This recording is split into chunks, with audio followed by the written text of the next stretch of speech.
بسم اللہ الرحمن الرحیم الحمدللہ رب العالمین والصلاة والسلام علی خاتم النبیین۔ ناظرین محترم السلام علیکم ورحمۃ اللہ وبرکاتہ۔ پروگرام سیرت النبی صلی اللہ علیہ وآلہ وسلم کے ساتھ آپ کا میزبان ڈاکٹر محمود غزنوی اور آپ کے بہت ہی پسندیدہ اسکالر جناب شجاع الدین شیخ حاضر خدمت ہیں۔ سیرت النبی کے حوالے سے پروگراموں کا ایک طویل سلسلہ ہے جو جاری ہے، اور تعلق باللہ کے حوالے سے گفتگو جاری و ساری تھی۔ ایک طویل بحث جو ہے وہ حقوق العباد کے حوالے سے اور حقوق العباد اور جو ہے وہ لوگوں کی خدمت، جسے ہم خدمت خلق کہتے ہیں، خدمت خلق کے حوالے سے ہوئی۔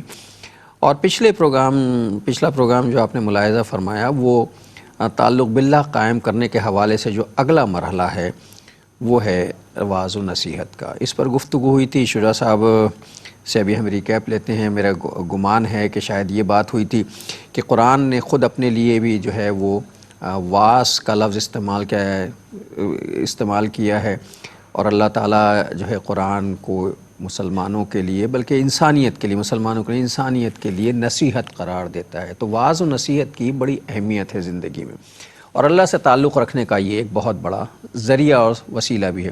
تو پچھلا ریکیپ لیتے ہیں، پھر انشاءاللہ اگلی طرف چلتے ہیں۔ السلام علیکم۔ وعلیکم السلام ورحمۃ اللہ وبرکاتہ۔ کیسے مزاج ہیں؟ الحمدللہ، آپ خیریت سے ڈاکٹر صاحب؟ اللہ کا شکر ہے۔ وعظ و نصیحت پر بات ہے، اور غالباً قرآن کے حوالے سے بات ہوتی ہے۔ قرآن نے اسے نصیحت بھی قرار دیا ہے، اور اللہ تعالیٰ خود وعظ کہنے والے ہیں۔ بالکل۔ بسم اللہ الرحمن الرحیم۔ اللہم صلی علی محمد وعلی آل محمد وبارک وسلم۔ رب اشرح لی صدری ویسر لی امری واحلل عقدۃ من لسانی یفقہوا قولی واجعل لی وزیرا من اہلی، آمین یا رب العالمین۔ گزشتہ نشست میں ہم نے اپنے اس نئے موضوع کا آغاز کیا تھا کہ وعظ اور نصیحت کے تعلق سے کلام بھی ہو، اور نبی مکرم صلی اللہ علیہ وسلم کی مبارک سیرت کا کیونکہ ہم مطالعہ کر رہے ہیں، تو اس تعلق سے آپ صلی اللہ علیہ وسلم جو کتاب لائے قرآن حکیم، اس کی کچھ وضاحت، یعنی اس میں وعظ و نصیحت کا جو ذکر ہمیں ملتا ہے، اور پھر خود نبی مکرم صلی اللہ علیہ وسلم کے اپنے وعظ اور نصیحت کے تعلق سے کچھ کلام انشاءاللہ ہم آئندہ کریں گے۔ مجھے یاد آ رہا ہے کہ گزشتہ نشست میں ہوتے ہوتے کچھ ایک اور موضوع بھی آ گیا، تو صرف یاد دہانی ہو اس کی ہو جائے، جب آپ نے فرمایا تھا کہ انسان کی تہذیب کی ضرورت ہے، اور اس تہذیب یعنی اس کو مہذب بنانا، اس کی اصلاح کرنا، اس کی شدید ضرورت ہے۔ تو ہم نے تھوڑا سا کلام یہ بھی کیا تھا کہ انسان کون سا انسان؟ آج ایک انسان کے بارے میں تصور اس مغربی معاشرے کا ہے کہ جو ایک بے خدا تہذیب کا دل دادا ہے۔ بے خدا تہذیب سے ہماری مراد یہ ہے کہ جہاں وحی الہی کا انکار ہے، اور وحی الہی کو فراموش کر کے اب کچھ فلسفہ حیات ترتیب دیے گئے ہیں، اور جہاں انسان کو نرا حیوان ہی سمجھا جاتا ہے، جبکہ ہمارا ایمان اور عقیدہ یہ ہے کہ انسان نرا حیوان نہیں ہے، گو کہ جو ایک ہمارا جسمانی وجود ہے، ایسا وجود اور اعضاء تو جانوروں کے پاس بھی ہیں، لیکن ہم نرے حیوان نہیں ہیں۔ ہمارا دین ہمیں بتاتا ہے کہ اللہ نے انسان کو اشرف المخلوقات بنایا، اس کو تکریم عطا فرمائی، اس کو عزت عطا فرمائی۔ اللہ نے انسان میں روح میں سے پھونکا، سیدنا آدم علیہ السلام میں روح کے پھونکے جانے کے بعد فرشتوں سے سجدہ بھی کرایا۔ علم کی بنیاد پر بھی ان کی فضیلت ہے، روح کی بنیاد پر ان کو فضیلت عطا کی گئی۔ انسان کو اللہ نے خلیفہ بنا کر زمین پر بھیجا، تو انسان نرا حیوان نہیں ہے۔ تو ایک تو وہ کلیش آف سویلائزیشن کا معاملہ، ایک وہ سویلائزیشن یا تہذیب یا معاشرت ہے کہ جو وحی کے انکار یا وحی کے رد پر مبنی چل رہی ہے، اور ایک ہم مسلمان ہیں بے عمل ہو رہے ہیں، عمل میں کوتاہیاں بہت واقع ہو رہی ہیں، لیکن نظری طور پر ایمان کی سطح پر اگر بات کریں تو ہم انسان کو نرا حیوان نہیں اشرف المخلوقات مانتے ہیں۔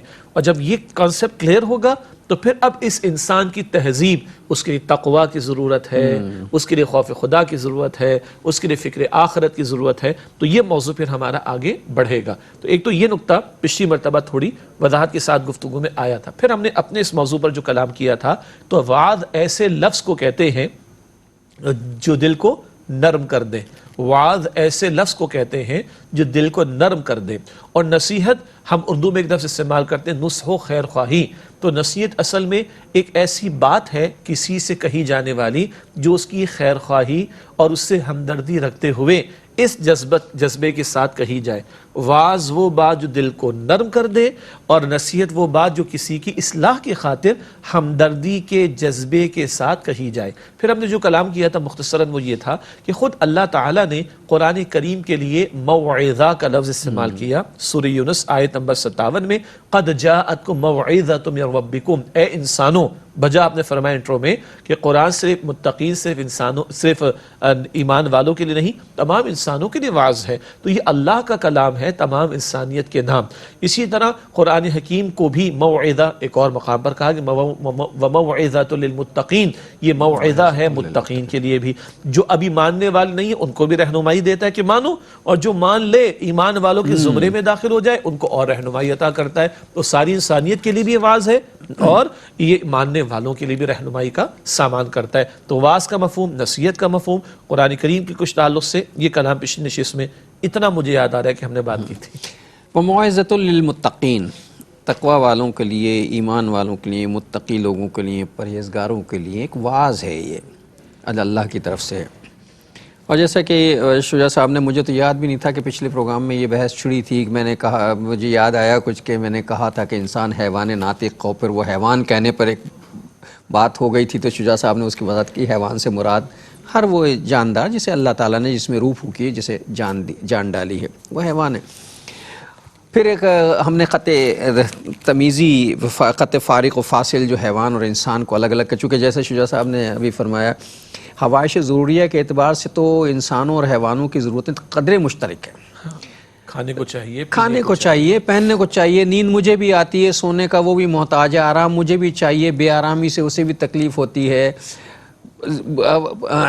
ضروریات خواہشیں ہماری بھی ہیں، خواہشیں اس کی بھی ہیں، ہمارے ہاں بھی بچے ہوتے ہیں، ان کے ہاں بھی بچے ہوتے ہیں، ہم بھی مرتے ہیں، وہ بھی مرتے ہیں، وغیرہ وغیرہ، ساری چیزیں ایک جیسی ہوتی ہیں۔ جو چیز ہمیں ایک دوسرے سے جدا کرتی ہے، حیوان اور انسان کے درمیان جو خط فارق ہے، وہ عقل کا ہے، شعور کا ہے، اس عقل کا جو اللہ تعالیٰ نے انسان کو عطا کی، جس کے بارے میں بار بار کہا کہ عاقلون عاقلون عاقلون، عقل کیوں نہیں استعمال کرتے، تدبر کیوں نہیں کرتے۔ اسی لیے وہ ہمارے ناظرین میں سے وہ لوگ جن کو عربی گرامر سے کچھ شغف ہے، ان کو معلوم ہوگا کہ انسان عاقل ہے تو غیر عاقل اور عاقل میں گرامیٹیکلی بھی الفاظ کے استعمالات میں فرق ہوتا ہے۔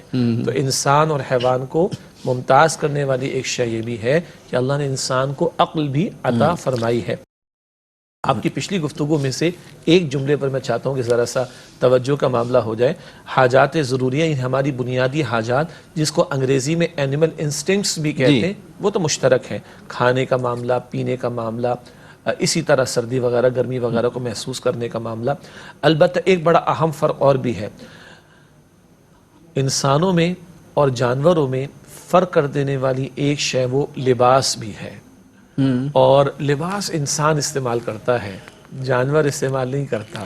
اب آپ سمجھ گئے میں کہاں نقطے کو لے جانا چاہ رہا ہوں؟ جی، یہ بے لباس تہذیب۔ ہاں جی، اور کہا جاتا ہے کہ یہ کیا لباس کے تکلفات، اور یہ کیا پردے کی باتیں، اور یہ کیا یہ تم محرم نامحرم کی تمیز رکھتے ہو، یہ کیا تم لباس پہنانے کی بات کرتے ہو۔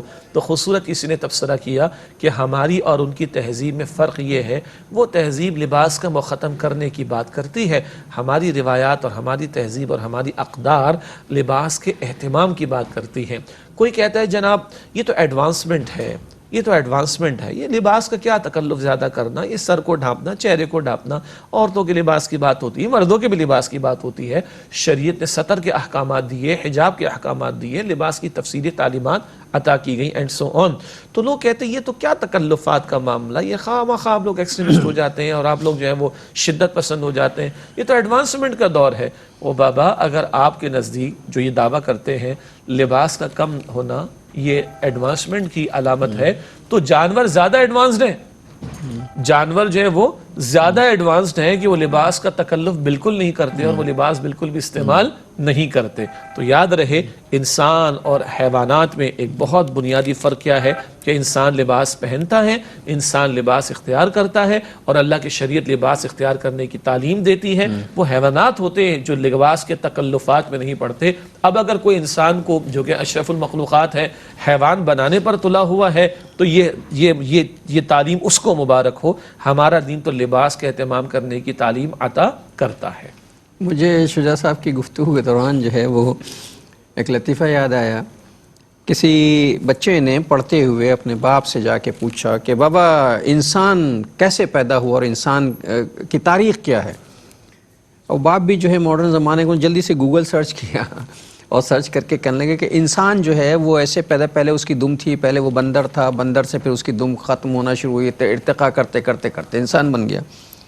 بچہ خوش ہو گیا کہ مجھے ڈیفینیشن مل گئی۔ اس کے بعد وہ ماں کے پاس گیا، کہیں گے ماما وہ انسان کیسے پیدا ہوا اور انسان کی تاریخ کیا ہے؟ انہوں نے کہا انسان کو اللہ تعالیٰ نے پیدا کیا، آدم کی اولاد ہے، اسے خلیفہ بنایا، پھر ہم ایسے دنیا میں آئے جنت سے۔ تو وہ کہنے لگے لیکن بابا تو کہہ رہے تھے کہ انسان پہلے بندر تھا۔ تو کہنے لگے بیٹا بابا جو ہیں وہ اپنا شجرہ بتا رہے ہیں اور میں تمہیں اپنا شجرہ بتا رہی ہوں۔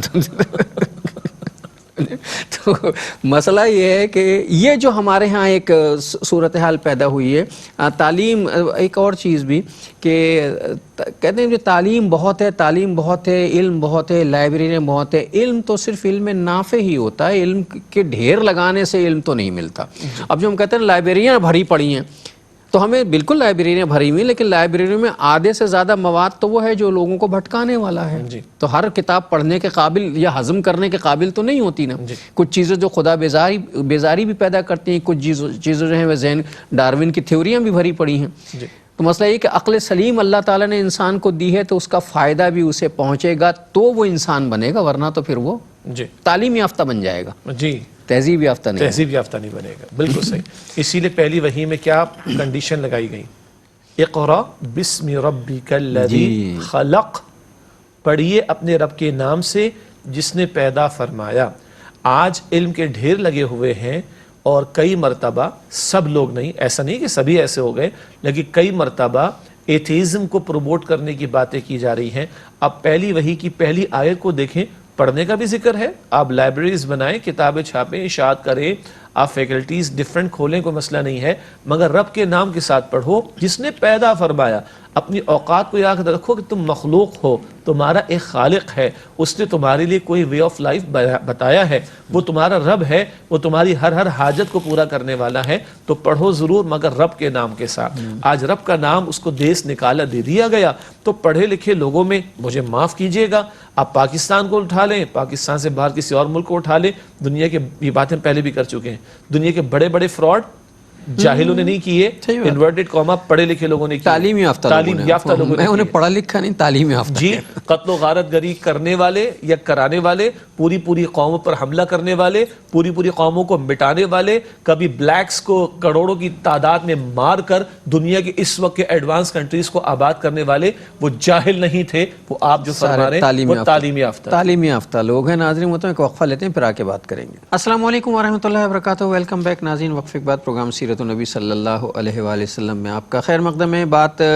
اس حوالے سے کہ انسان اور حیوان جو ہے اس کے درمیان ایک بنیادی فرق ہے۔ انسان کو اس دنیا میں کسی وجہ سے بھیجا گیا ہے۔ جب انسان کو تخلیق کیا گیا، فرشتوں کی محفل میں اللہ تعالیٰ نے فرمایا انی جاعل فی الارض خلیفہ، اور پھر اللہ تعالیٰ نے حضرت آدم کے سامنے سارے علوم پیش کیے، چیزیں ساری رکھی، اور ان سے کہا کہ ان چیزوں کے بارے میں بتاؤ۔ فرشتوں سے ہی پوچھا گیا تھا، انہوں نے کہا سبحانک لا علم لنا الا ما علمتنا انک انت العزیز الحکیم۔ یہی نا، بالکل صحیح۔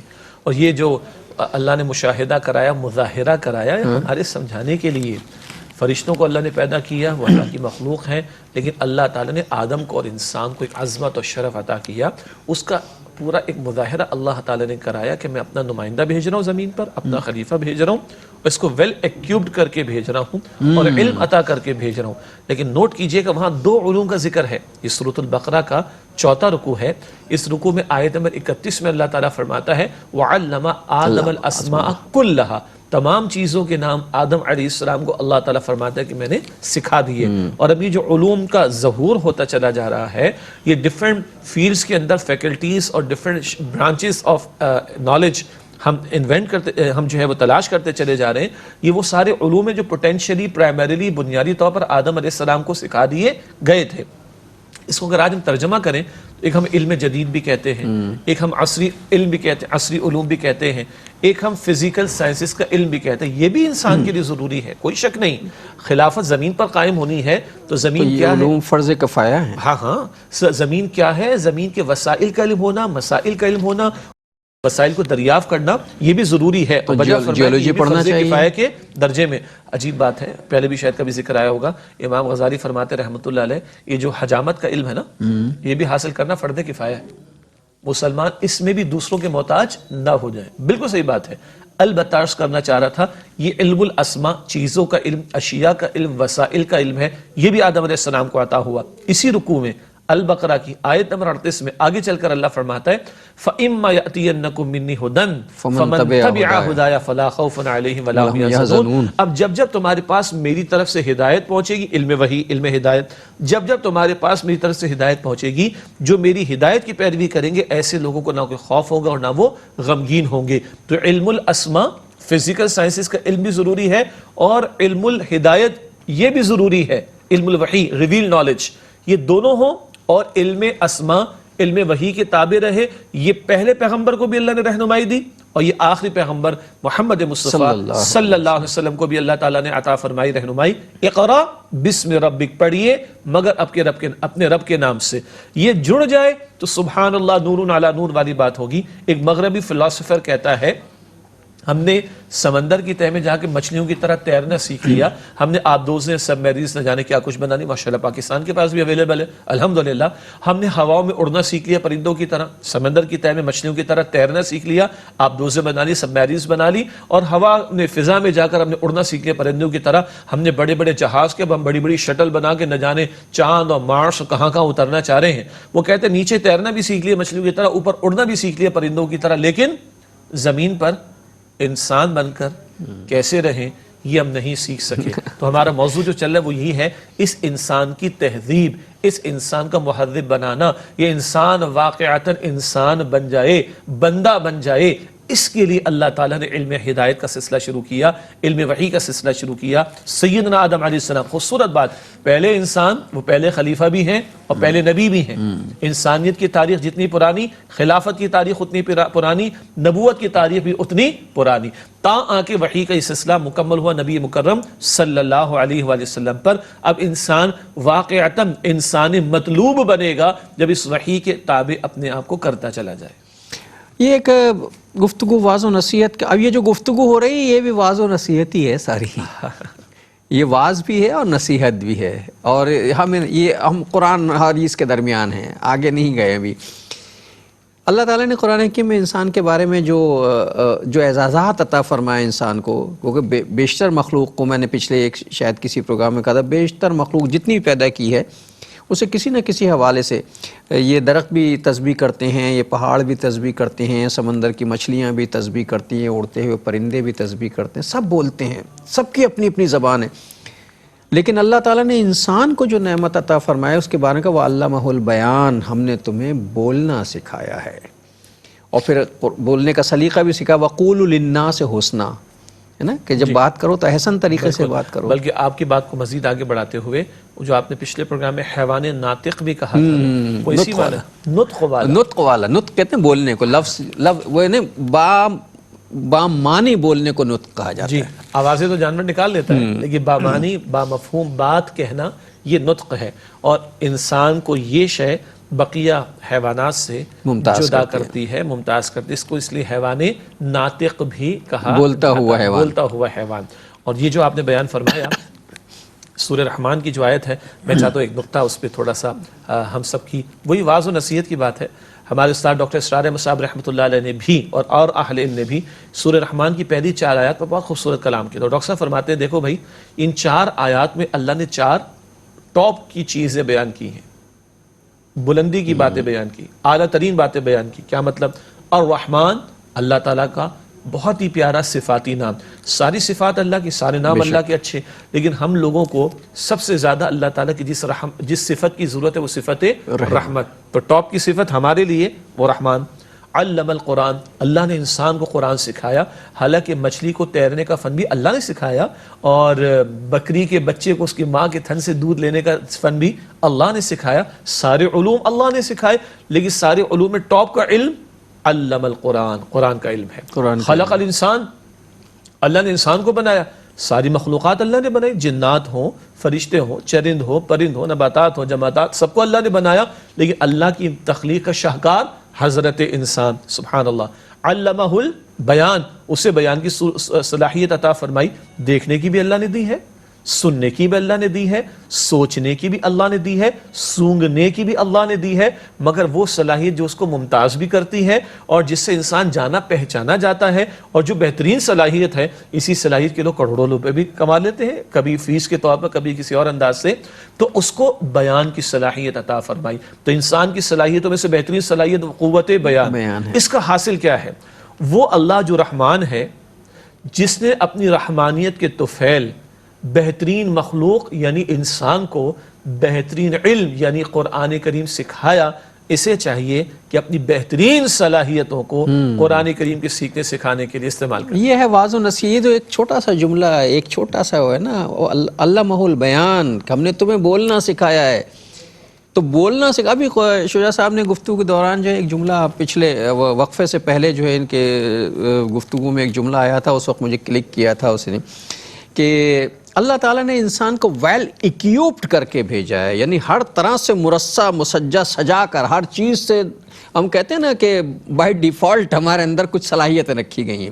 ابھی جیسا شجاع صاحب فرما رہے تھے کہ بھئی دیکھنا بھی اس نے سکھایا، سننا بھی، یہ ہیں وہ حواس خمسہ جس سے انسان علم حاصل کرتا ہے۔ یہ ہماری حصے باصرہ دیکھتے ہیں، حصے سامعہ سنتے ہیں، حصے ذائقہ چکھتے ہیں، حصے شامہ سونگھتے ہیں، حصے لامسہ چھوتے ہیں، یہ ساری حصے ہیں، یہ سب علم کے حصول کا ذریعہ ہیں۔ جب علم حاصل کرتے ہیں، یہ سب ان چیزوں سے جو علم جمع ہوتا ہے، تو پھر ہمارا ایک پرسیپشن بنتا ہے، اور اس پرسیپشن کو پھر ہم اس کا اظہار کرتے ہیں۔ اللہ تعالیٰ کہتا ہے علمہ البیان، بیان کرنا سکھایا، تو جو پرسیپشن بنا اس کا احسن اظہار ہونا ضروری ہے چاہیے۔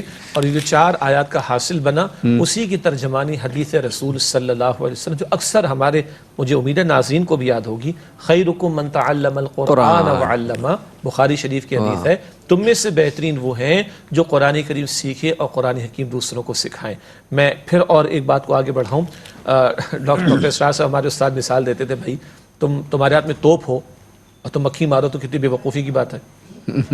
تمہارے ہاتھ میں توپ ہو اور تم مکھی مارو تو بے وقوفی کی بات ہے۔ اللہ نے انسان کو اشرف المخلوقات بنایا، تو وہ چند ٹکوں کے پیچھے اپنی زندگی کو ہلکان کر کے بس سمجھے کہ میں نے زندگی کا مقصد پورا کر لیا۔ ارے بھائی بے وقوفی کی بات ہے، توپ سے تو بڑا کام کرتا ہے نا آدمی۔ تو اشرف المخلوقات انسان کو تو اپنی صلاحیتوں کو گھٹیا کام میں نہیں، اعلیٰ ترین کاموں میں استعمال کرنا چاہیے۔ اب بات سے بات چلتی ہے، بہت پیارا مقام قرآن کا، سورہ التوبہ کی آیت نمبر 111، ان اللہ اشترى من المؤمنین انفسهم واموالهم بان لهم الجنہ، بے شک اللہ تعالیٰ نے ایمان والوں سے ان کی جان اور مالوں کا سودا کر لیا، اس کی عوض ان کے لیے جنت ہے۔ اچھا، یہ بھی اللہ اکبر، یہ نصیحت کا انداز ہے، بڑے خوبصورت انداز میں اللہ ہمیں سمجھا رہا ہے۔ اللہ کو کوئی سودے کی ضرورت ہے؟ قطعاً نہیں۔ میں اور آپ مارکیٹ جاتے ہیں، مجھے کھانا چاہیے، پینا چاہیے، لباس چاہیے، میں حاجت مند ہوں، اللہ تو حاجت مند نہیں ہے، اور ہم کیا اللہ سے سودا کریں گے؟ جان تو اسی کی دی ہوئی، مال تو اسی کا دیا ہوا۔ یہ ہماری ترغیب کے لیے، تشویق کے لیے اللہ نے یہ انداز اختیار کیا، دلوں کی نرمی، ترغیب و شوق پیدا ہونا، اگین وعد و نصیحت۔ تو اللہ فرماتا ہے کہ اللہ نے انسانوں سے ان کی جان و مالوں کا سودا کر لیا، اس کے عوض ان کے لیے جنت۔ امام زین العابدین رحمۃ اللہ علیہ فرماتے، یہ سنانا چاہ رہا تھا اصل میں، امام زین العابدین فرماتے رحمۃ اللہ علیہ، میری جان کو گھٹیا شے تھوڑی ہے، میری جان کوئی گھٹیا شے تھوڑی ہے کہ اس کو میں کسی کمتر حقیر اور گھٹیا کام میں لگا دوں۔ اس جان سے تو اللہ کی جنت لی جا سکتی ہے، اس مال سے تو اللہ کی جنت لی جا سکتی ہے، تو اس جان اور مال کو گھٹیا کاموں میں، کمتر کاموں میں، حقیر کاموں میں ختم نہ کر دو کہ اسی کو مقصود بنا لو، بلکہ اس سے تو اللہ کی جنت حاصل کرو۔ مجھے اجازت دیجیے گا، گھونسلہ تو چڑیا بھی بنا لیتی ہے اپنے بچوں کے رہنے کے لیے، تو ہم بھی گھر بنائیں، ضرورت ہے، کوئی مسئلہ نہیں ہے. حتیٰ کہ اگر میرا ذاتی گھر بھی ہو تو شریعت اس پر زکوٰۃ کا حکم بھی نہیں لگاتی. مسئلے بھی ہمیں پتہ ہے. لیکن گھر تو جانور بھی بنا لیتا ہے, پرندہ بھی بنا لیتا ہے. تو بس میری ساری زندگی کا حاصل یہ کہ میں گھر بنا لوں چلا جاؤں دنیا سے؟ نہ, ہمیں گھر بنانا ہے جنت میں. اللہ اکبر کبیرہ. تو میری جان کچھ چھوٹی اور حقیر شے نہیں ہے, میرا مال کوئی چھوٹی اور گھٹی اور حقیر شے نہیں ہے. اس کو چند چھوٹے چھوٹے حقیر کاموں کے اندر لگا کر میں سمجھوں کہ میں نے جو ہے وہ اپنا مقصد حیات پا لیا. نہ, اللہ کہتا ہے میں نے تیری جان اور تیرا مال تجھ سے لے لیا ہے. پھر بھی اللہ کی شان کریمی, میرے پاس ہی جسم ہے, میرے پاس ہی میرا مال ہے. وہ کہتا ہے بس یہ تمہاری باؤنڈری ہے, اس کے اندر رہ کر استعمال کرو, کھپاؤ اپنے آپ کو اور لے لو میری رضا میری جنت کو. سبحان اللہ, کتنا پیارا اللہ کا انداز ہے. ناظرین ہمارا موضوع واعظ و نصیحت ہے اور وہی سلسلہ جاری ہے. ایک وقفہ لیتے ہیں پھر آ کے انشاءاللہ بات کرتے ہیں. السلام علیکم ورحمۃ اللہ وبرکاتہ. ویلکم بیک ناظرین. وقفے کے بعد پروگرام سیرت النبی صلی اللہ علیہ وآلہ وسلم میں آپ کا خیر مقدم ہے. صلی اللہ علی النبی الامی والہ صلی اللہ علیہ وآلہ وسلم. سیرت النبی کا پروگرام ہے اور ظاہر ہے اللہ کے رسول کی سیرت پر گفتگو کرتے ہوئے اللہ اور اللہ کے رسول ہی کا تذکرہ کیا جائے گا. تو رسول اللہ نے تعلق باللہ کے حوالے سے جو ہمیں نصیحتیں فرمائیں اور جو کچھ رسول اللہ صلی اللہ علیہ وسلم سے ہم نے سیکھا, ہم نے تو علم کتابوں کے ذریعے اور اپنے بزرگوں کے ذریعے سیکھا. اس پہلی ٹیم نے جو رسول اللہ کی تربیت میں رہی, جو کچھ سیکھا اور جو ہم تک منتقل ہوا, وہ اسی وجہ سے ہوا کہ اللہ تعالیٰ کی طرف سے ہمیں حکم دیا گیا کہ واعظ و نصیحت کرتے رہا کرو. یہ سلسلہ وہاں سے چلا واعظ و نصیحت کا جو ہم تک پہنچا ہے. تو اگر یہ تو قرآن نے جب ہم نے کہا نا کہ کہا وَعَلَّمَهُ الْبَيَانَ, تمہیں بیان کی صلاحیت, اس کا مطلب ہے کوئی بہت بڑا مشن ہمارے ذمے لگنا ہے, اور وہ یہی مشن ہے کہ تم واعظ کرتے رہو, نصیحت کرتے رہو, نیکی کی تعلیم دیتے رہو, بھلائی سے کی تعلیم دو, برائی سے روکو. یہی کام کرنے کا ہے. اور اسی لیے ہمیں زبان دی گئی ہے, اسی لیے ہمیں آنکھیں دی گئی ہیں, اسی لیے کان دیے گئے ہیں, اور سارے اعصاب یا ہمارے جو ہیں حسیات کا سارا نظام جو ہے وہ اسی وجہ سے. بالکل. اور آپ نے ایک آیت کا حصہ تلاوت کیا تھا, سورہ البقرہ کی آیت نمبر 36 میں ذکر آتا ہے, جہاں اللہ سبحانہ و تعالیٰ نے ارشاد, معاف کیجیے گا, سورۃ البقرہ آیت نمبر 83 میں ذکر آتا ہے. وہ جو آیت نمبر 36 آ رہی تھی وہ سورہ نساء میں ایک اور کلام ہے. بہرحال تو سورہ البقرہ کی آیت نمبر 83 میں وَقُولُوا لِلنَّاسِ حُسْنًا, لوگوں سے کلام کرو حسن کے ساتھ. اب اس لفظ پہ غور کرنا ضروری ہے. تو اس پورے اس کلام کا حسن اور نمایاں ہوگا. کیا قطع کلامی کی معذرت, معاف کیجیے گا میں نے بات کاٹ دی.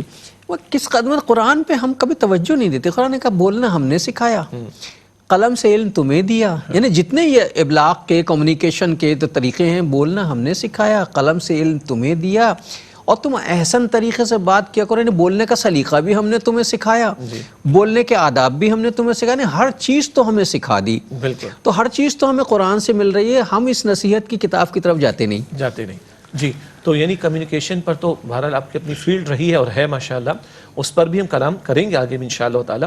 یہاں قرآن کریم میں فرمایا کہ وَقُولُوا لِلنَّاسِ حُسْنًا, لوگوں سے کلام, لوگوں سے کہا, یعنی صرف اپنوں سے, یا یہ نہیں کہ ایمان والوں سے, بلکہ کہا لوگوں سے. یہ عموم کے اعتبار سے ہے. کافر کا کفر غلط ہے, مگر میرا اس سے گفتگو کرنے میں آپے سے باہر ہو جانا اس کی گنجائش نہیں ہے. کافر کا کفر غلط ہے, مشرک کا بت پرست ہونا غلط ہے, مگر میرا اشتعال میں آ کر آپے سے باہر ہو جانا اس کی گنجائش قطعاً نہیں ہے. ایک اور حوالہ ذہن میں آ رہا ہے لیکن ابھی اس نقطے کو ہم پورا کریں. وَقُولُوا لِلنَّاسِ حُسْنًا, لوگوں سے کلام کرو حسین انداز میں. ہم حسین کا اردو میں جو ایک مفہوم ذہن میں رکھتے ہیں وہ بڑا محدود ہے, وہ بھی ٹھیک ہے. حسین کا مطلب تو معتدل ہے نا, اعتدال ہے. ہاں, اور اس میں کلائمیکس کا پہلو بھی آتا ہے. دیکھیں, بلکہ اس کو جوڑتے ہیں, اللہم اعنی علی ذکرک و شکرک و حسن عبادتک. اللہ میری مدد فرما. یہ دعا ہر نماز کے بعد, ہر فرض نماز کے بعد نبی مکرم صلی اللہ علیہ وسلم کے مستقل معمولات میں شامل ہے. اللہم اعنی علی ذکرک, اے اللہ میری مدد فرما اپنے ذکر کے لیے, و شکرک, اور اپنے شکر کے لیے, و حسن عبادتک, اور اپنی بہترین اور عمدہ عبادت کے لیے. ٹھیک ہے.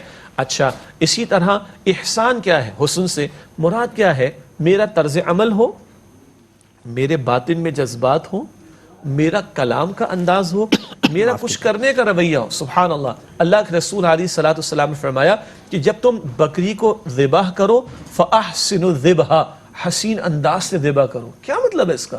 کیا وہ چھری کے اندر جواہرات لگے ہوئے ہوں گے؟ نہ, بکری کو عمدہ ترین انداز سے ذبح کرنا کیا مفہوم؟